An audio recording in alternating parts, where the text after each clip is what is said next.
calling 2022 CR 10214B, State of Texas versus Gracie Segundo. Could I have parties announced for the record for the state? Daniel Escobar for the state of Texas. Defense. Javier Oliva and Bradley Bellis for the defendant. Are you Gracie Segundo? All right, pause right here. This case may sound routine, but it isn't. A plea deal is already locked in, yet the state is opposing deferred adjudication. That's huge. Deferred adjudication is essentially the legal difference between you made a mistake, and this will follow you forever. From this moment forward, everything we hear, every objection, every letter, every emotional appeal is about one question: punishment or mercy? Yes, ma'am.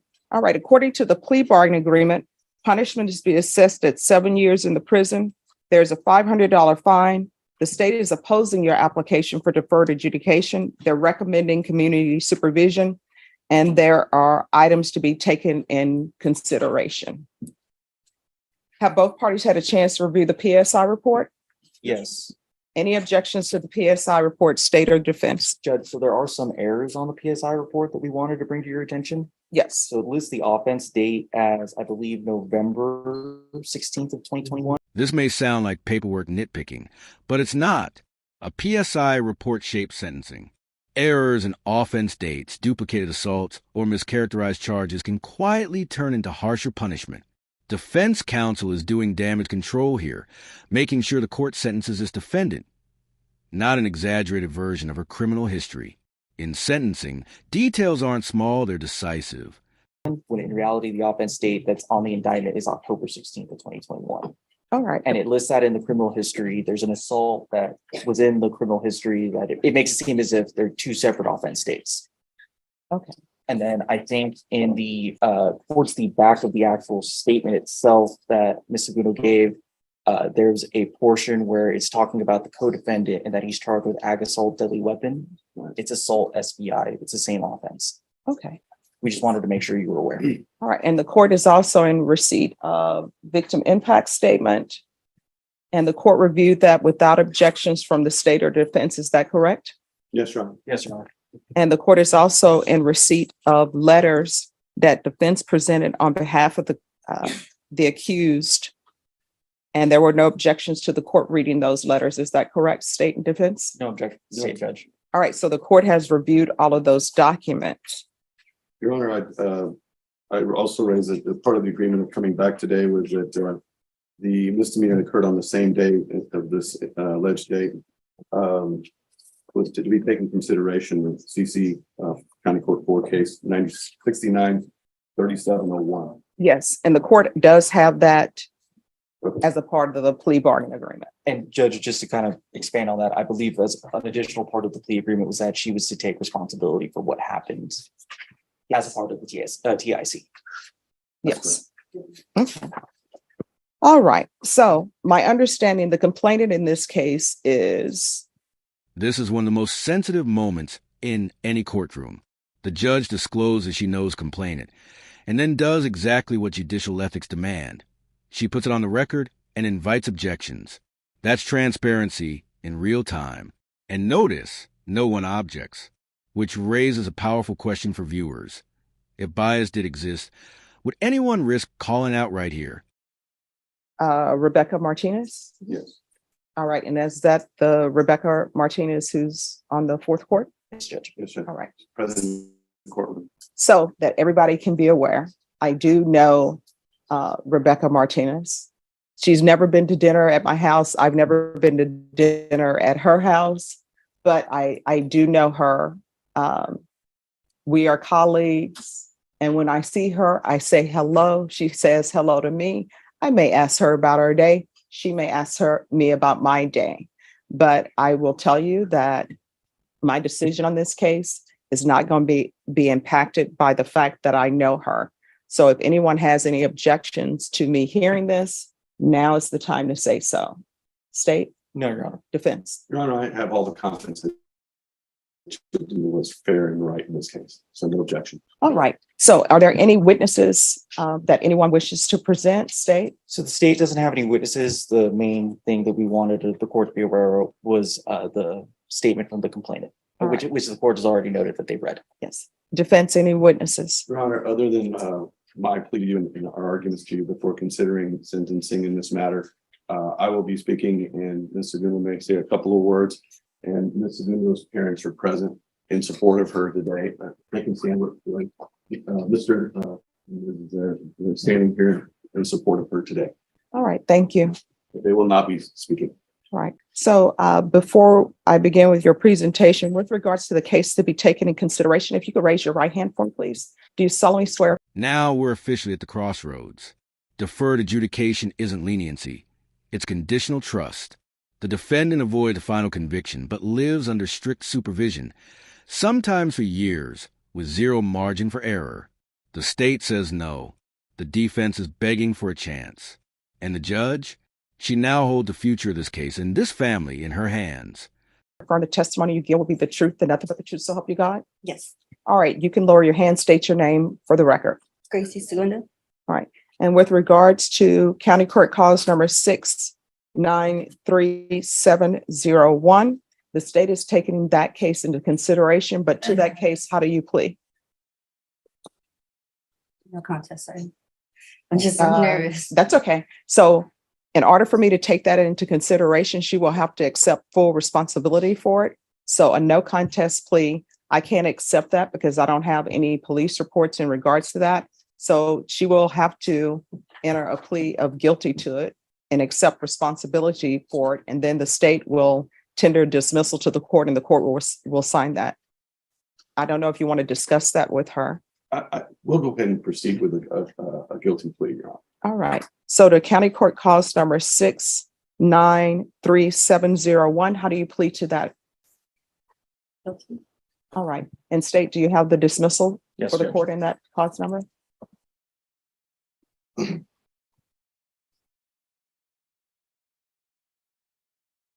right. So the court then will hear argument. State, you're opposed to deferred adjudication? Yes, Your Honor. The reason why the state is opposed is because of the nature of the offense, the actual underlying facts. There was an assault that occurred where the resulting assault created a lot of issues for the complainant. She was severely injured. Her life was severely impacted from that day forward, and she still feels the impact to this day. It's something that was senseless and didn't need to happen in the first place. So that's why the state is opposing deferred and is asking for probation. Defense? Your Honor, we're here because one incident can't define a person for the rest of their life. And this is very serious, and no doubt we take that very seriously. This is a felony charge. It's a felony charge that carries a very significant penalty. But Ms. Segundo, I think, has demonstrated a respect not only to others, but to life and to animals, and in her work and her career in taking care of pets. Rarely do I have an opportunity to where a client will provide 32 letters of reference about how wonderful she is with caring for others. And that is the life that she defines herself with. We just feel like this should not define her as a felon for the rest of her life when she has 4 children as a single mother. We know that life is difficult and it's very, very, very hard. And she's having to raise 4 children on her own, ages 15, 14, 12, and 10.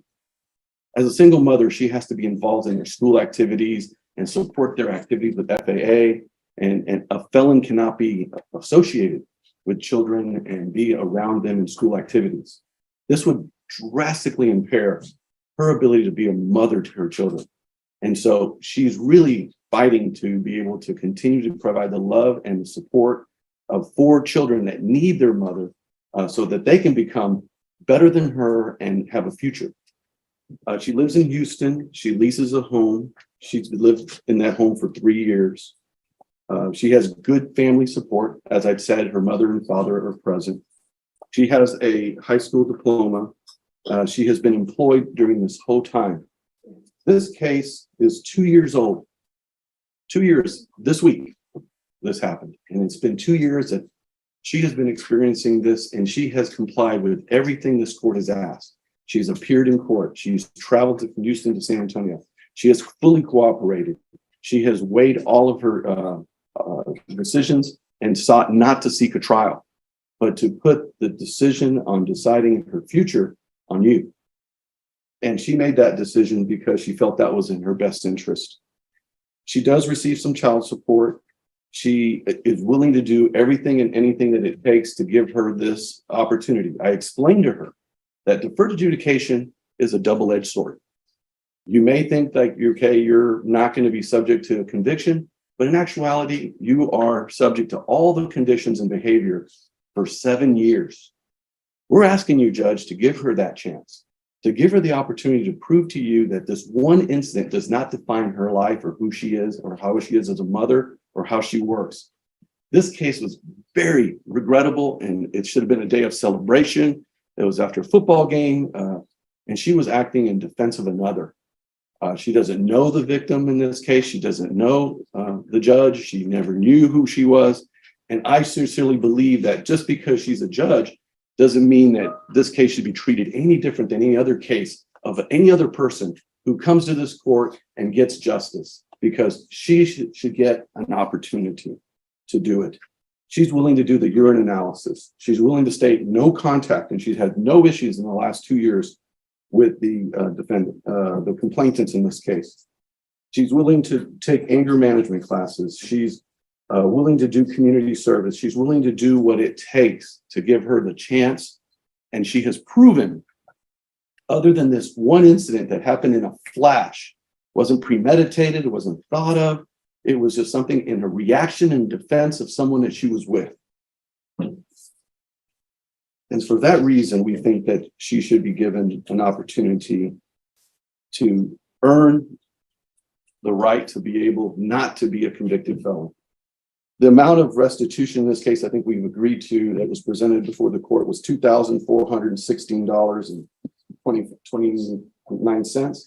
We fully agreed to repay it. This is the moment everything pivots. Not on law books, not on letters of support, but on a simple, haunting question. Why didn't you walk away? The judge isn't asking to shame. She's testing reasonableness.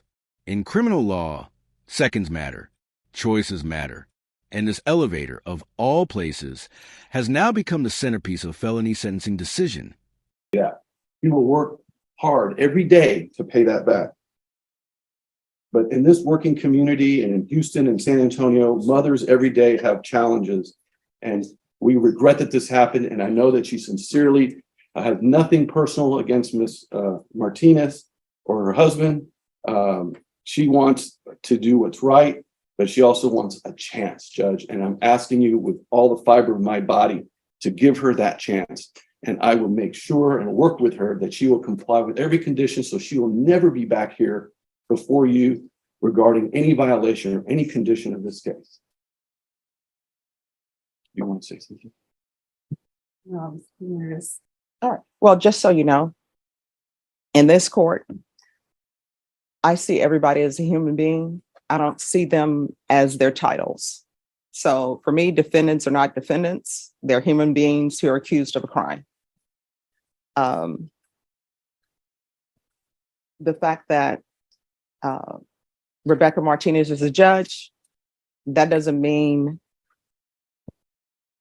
that I'm putting weight on the fact that she's a judge. If she were the president of the United States and she were here as a complainant, I wouldn't put weight on the fact that she's the president of the United States. I'm just dealing with the facts here.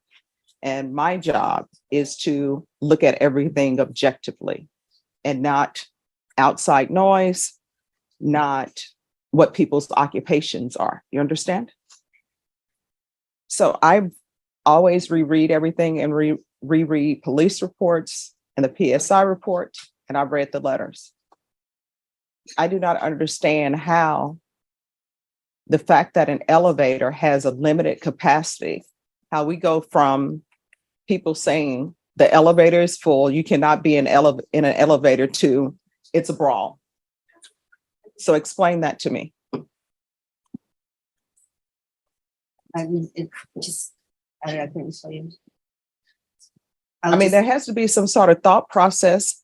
For example, if there's an elevator, I think everybody knows there's a weight capacity on the elevator. Mhm. Me personally, when I see there are too many people on the elevator, I don't get on. But obviously what we are here now for is there's an elevator. According to everything that I've read, the elevator was at capacity. And there were already some people on there. I don't understand how an elevator is at capacity. People need to get off or more people can't come on, how that ends up in a fight. Yeah, I couldn't tell you how it started. I just, somebody in my party was getting into it and somebody hit me and I just reacted. And unfortunately, I feel bad and should never have done that.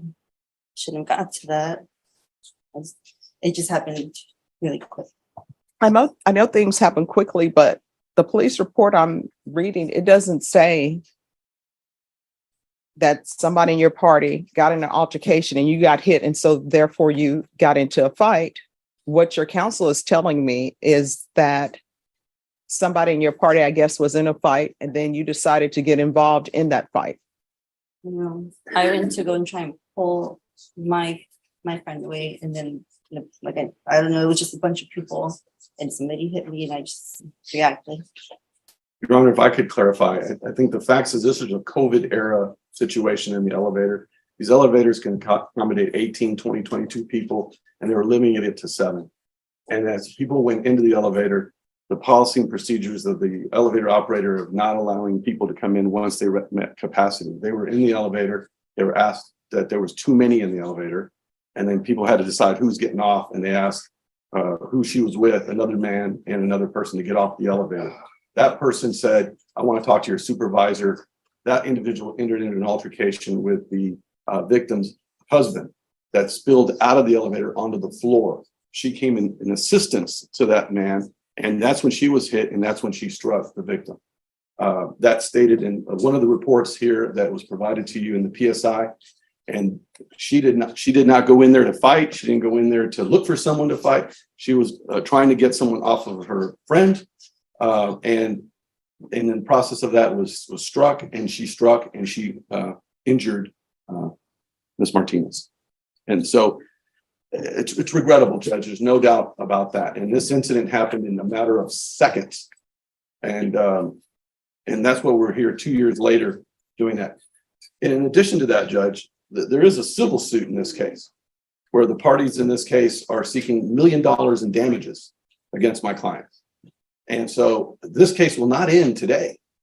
It will continue in a civil matter with a lower burden of proof, where she will have to defend herself in a civil cause of action for money damages. And Judge, just to clarify from the state's end, I would disagree with the characterization of how the incident started. The party was already on the elevator. The complainant's party was already on the elevator. They were asked to not enter the elevator. They weren't kicked off the elevator. They were asked not to enter. They were in the elevator. And that's what started it. And I also have a copy of the lawsuit that was filed this week before the sentencing, where they're seeking $1 million damages in civil lawsuit right here. You want to see it, Judge? It's public record. I would object just because relevance. It's a lawsuit and filed in the city court. That's a copy from the courthouse. All right. Unless there are some facts that are listed in the It pleads lawsuit. the whole case, Your Honor. Exactly what you're talking about is pled in the civil suit. I mean, if that document has facts that somebody has, alleged facts that somebody has presented, that's a different rendition from what's in here, then the court will. It does not, Judge. All right. So, Just to let you know, there is a civil suit. all right, then the objection will be sustained. All right. Anything else from either side? No, Your Honor. No. All right. I've read your letters that were presented, and it appears that, other than this one incident, you're a great person. But sometimes sentencing, not sometimes, always sentencing has to do with punishment, rehabilitation, and basically whether or not someone should go to prison or not go to prison. These are all things I have to think about. You understand? And so I have to weigh certain things. And the things that I'm weighing are the fact that there were people in the elevator and you were asked not to get on the elevator. Is that correct or is that not correct? You were on the elevator. Your Honor, the elevator's doors open. They entered into the elevator and they were asked, there were too many in the elevator, and the elevator operator asked people to voluntarily get off. All right, so there were already people on the elevator. Then you got on the elevator and you were asked to get out? Us just walked in at once. All And right, then and then you were asked to leave. they said we need people to get on. All right, so why didn't you just get off the elevator? That's what I don't understand. You didn't decide that. Yeah. She didn't decide that. It was a person that she was with, Your Honor, who is a defendant in the case that's in another court. So my question is though, if there are too many people on the elevator, and let's say you get on the elevator, it's a group of you, the elevator is already filled. I'm assuming, and correct me if I'm wrong, people were on the elevator, they had not met maybe their 7-person capacity. And then you and your group come on, and because of the number in your group, they've exceeded their 7-person capacity. And then they're saying, you all need to get off the elevator and wait. Why not just get off the elevator? That's what I don't understand. Even if you're with somebody in your party who says, I'm not getting off the elevator, why didn't you just get off and I'll wait for the next elevator? I'll take the stairs. I don't understand. We had already gotten off 2-4, so we said like we've been waiting, but we didn't want to be the ones to get out. And was alcohol involved, or people just don't want to take It the was after a stairs? football game, Judge. Estate, does anybody want to, I know the complainants are here. Do they want to No, say anything to the court? no. Okay, Oh, Your Honor, may I have one moment? yes. Your Honor, I'm going to call case once again. Okay, Your Honor, he's not a victim in this case. Why would he come to?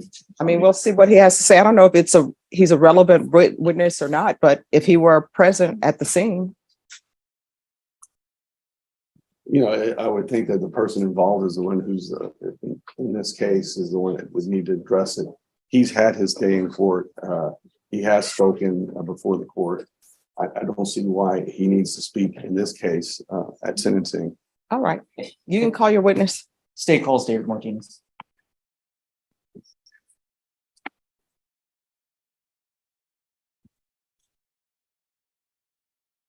All right. Your Honor. You're welcome. If you can raise your right hand for me, please. Do you solemnly swear or affirm the testimony you give will be the truth and nothing but the truth, so help you God? I do. All right, you can lower your hand if you'll state your name for the record. David Martinez. All right, state. Mr. Martinez, from your memory, what occurred on that day?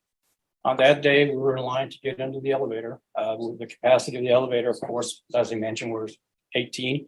But because of the COVID era, there was an elevator attendant there. She said only 8 could be allowed in. We were 3 couples and 2 children, which were a total of 8. As we walked in, we were already in the elevator. They decide to come in behind us. The elevator attendant told them they need to step out. It's full. They had been intoxicated. Her friend. Objection, speculation. Overruled. No, they were No. Yeah, here's the thing. You cannot address the attorneys. Once an objection is, no problem. Once the objection is raised, just stop speaking. I'll make a ruling on the objection. And then I'll let you know if you can continue or not, if you have a question about that. That objection will be overruled. He came in, stood at the door, prevented the door from closing. Began to. Objection, Your Honor. I just asked for clarification from the ones. I don't know who he is. Which he are you speaking about, sir? Her partner. There was 2 gentlemen, which was the initial one that started arguing with us. And her partner that she was mentioning that walked in, and they were not, we were already in the elevator already when they decided to block the door from closing. Can't recall the individual's name, but it was a younger gentleman that was with her. He proceeded to argue with the elevator attendant about, letting them in or not, that it was BS, that they cannot be let in because there was a lot of room. And she told him he had to leave. He continued to argue with her, and he said that he wanted to talk to her supervisor. And she says if that's the case, she shut off the elevator. And that's when words were back and forth. They continued berating us. She was cussing like a sailor as well as the other ones. We kept quiet and they started again arguing with us. We stayed in there. The kids were already getting terrified with what was going on. They started crying and they continued with their vulgar language. And I just told them one time, that's it, F you. The gentleman that was with him got upset. He literally from the outside ran into the elevator, knocked us all over and, assaulted all of us in there. I grabbed him and I pushed him out. It was not the individual that she says was in there. It was the other individual that was with him that probably hosted them to the game. And he and I went outside. And after that, what? From there, sir, is that where everything happened? Correct. Pass it with this judge. Any questions?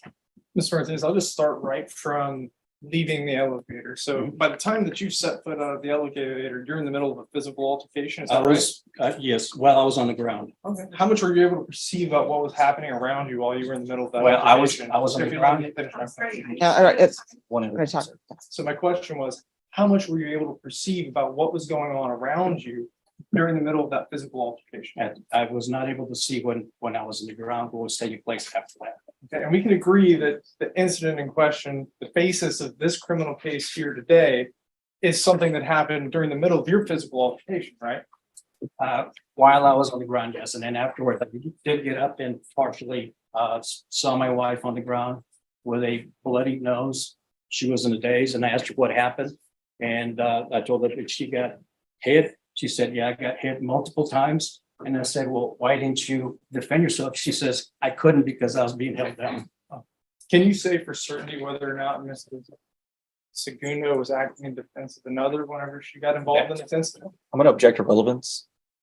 All right, that'll be overruled. You can answer the question if you know. I can't say that, but I can't answer. Oh, and I understand, Mr. Martinez, the want for justice on behalf of the injuries for your wife. I just want to make sure that we're also serving justice here for Mrs. Absolutely. Segundo today based on her amount of involvement in this incident. And There was so- no, go ahead. I'm sorry. Go ahead, please. finish. No, there was only two other parties involved, three parties, and the individual who was with me had already left. But it was only her left with her friend. And there was nobody else around. There was people watching, nobody was getting involved, but they were the only ones actively, physically getting involved. But, and I know we started this conversation based off what's happening when you're leaving the elevator.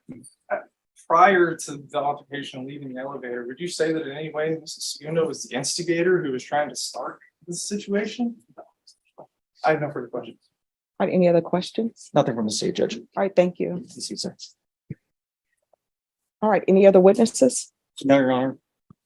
All right, the court will hear final argument if there is any. Your Honor, I think it's clear that Ms. Segundo did not start this incident. That her actions occurred outside the elevator as a result of defending another person. She doesn't deny that she struck Ms. Martinez, but this was a situation where she was struck as well. And we believe that this one incident that wasn't premeditated, it wasn't started or caused by her. It reminds me of a penalty and another individual comes in their aid and then another flag comes up for a penalty and they both get penalties. And most cases in sports, that's offsetting.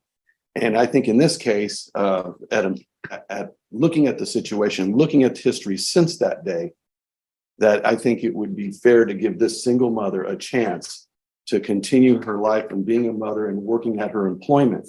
So not to have this crash down on her with her children, with her workplace. We can't promise that she will keep her job upon this conviction. We cannot promise that she can be able to parent her children and be the primary caretaker of her children as a result of this conviction. But we can promise that if she is given a chance, she will do everything in her power to remain on probation for 7 years. To do what's right, so not to be considered a felon in a situation that she wished never had happened. There's no ill will here. There is no desire on her part to do anything but to move on with her life and pay what's owed, the $2,500, and do what it takes to win your trust. So we're asking, Judge, that deferred adjudication be given to this woman so that she can continue to do her life and do good for her children and her work and her community. State, any final arguments? Your Honor, the concern from the state here is, again, the facts of the case. It's that, yes, she wasn't the instigator, but she chose to take it to this level. It was her choice to take this out on the complainant. It was her choice to get involved against the complainant and to not show restraint. It's the issue that this all started over something very trivial, that if just a little bit of patience, this would have all passed over. That moment that she decided to act how she did has affected the complainant from that day until today. And it's going to affect her past this. That's why the state is asking for probation on this case and for you to not grant her deferred adjudication. All right. So what is the amount of restitution and who is the restitution to? It's to Rebecca Martinez and $2,416.29. Wait, 2,400? $16.29.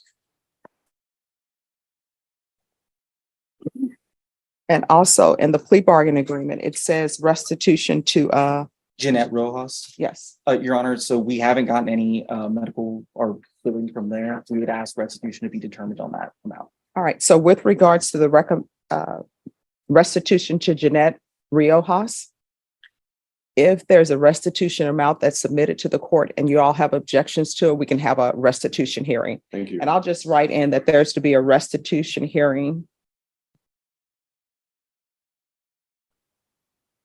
as it relates to Jeanette Riojas. And I'm assuming she's going to want to transfer to Houston? Yes, Your Honor. And what? It's in Harris County.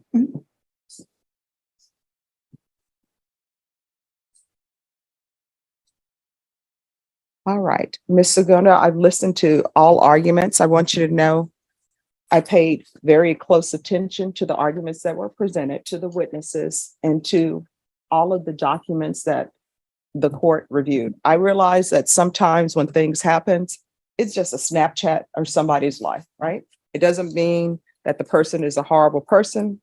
And I'm sure if people could go back and change things, sometimes people are serious when they say, if I could go back and change things, I would. Maybe I never would have went to the game. I would have just let the elevator went. I would have taken the stairs. I understand that. But we can't turn back the hands of time, right? And the problem in this case, and one of the things that I'm looking at is the fact that the complainant has serious injuries. And it has nothing, my consideration on whether they're a judge or not, that's not playing any factor in my decision. If she did not have that occupation, let's just say she worked at the HEB, for example, then based upon her injuries, she wouldn't be able to work at the HEB. She wouldn't be able to stock. She wouldn't be able to stand and be a cashier. I don't know what they would have her doing at the HEB. You understand?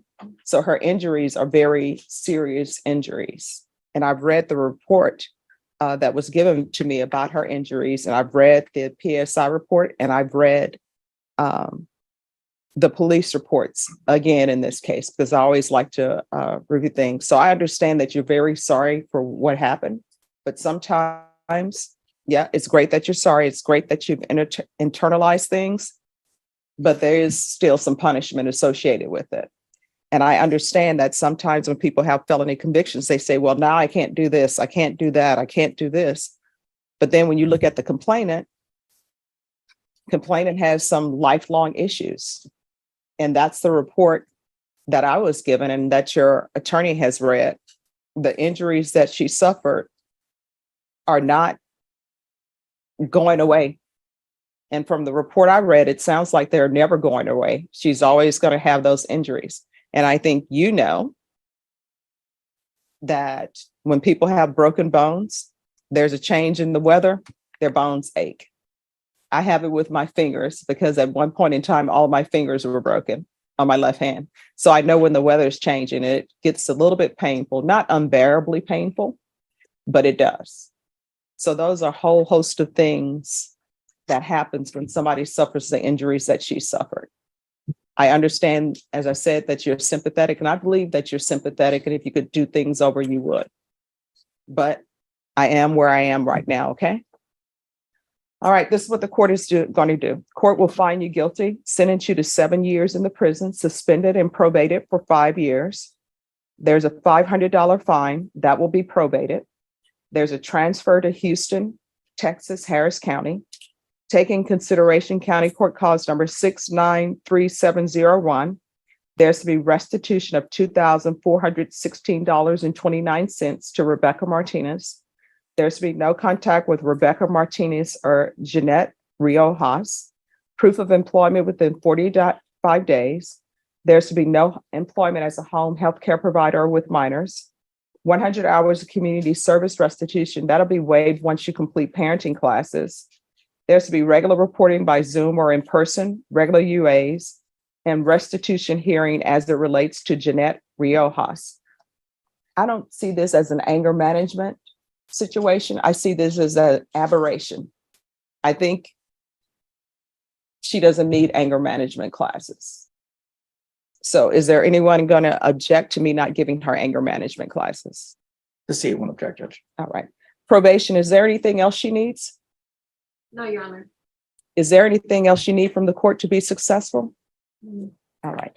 I'm going to show you what's entitled Trial Court Certification of Defendant's Rights to Appeal.